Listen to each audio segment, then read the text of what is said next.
ბათუმის ხელოვნების სასწავლო უნივერსიტეტში ჰოლანდიელი რეჟისორ იო სტეილინგის ფილმის არც მატარებლები, არც თვითმფრინავების ჩვენება გაიმართა. ფილმის სცენარი მატარებლის სადგურთან მდებარე მოედანზე კაფეში ვითარდება. აქ ადამიანთა ნაწილი უბრალოდ მატარებელს ელოდებიან. სხვებისთვის კი ობიექტი თავშესაფრის დანიშნულებასაც წარმოადგენს, სადაც მათ შეუძლიათ დამალვა ცხოვრებისეული პრობლემებისგან. ფილმი 1999 წელსაა გადაღებული და იგი თანამედროვე რეჟისურის ხუთეულშია შესული. კინოჩვენება უნივერსიტეტში პროფესორ გია მასალკინის ორგანიზებით ყოველ კვირას იმართება.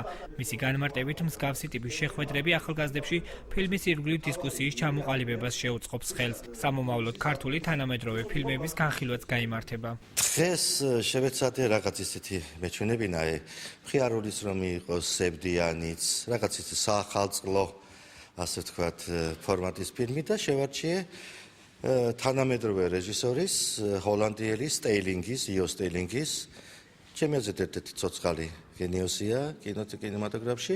მისი ფილმი არც მატარებლები, არც თვითმფრინავები, ჩვენ ასე ვიკრიბებით ყოველ კვირას, პირველ საათზე და უყურებთ ან კლასიკურ ფილმებს, რომელსაც გაითქვა სახელი, ან იმ ფილმებს, რომელიც აი დღეს გამოვიდა და ჯერ კიდევ უცნობია მაყურებლისათვის.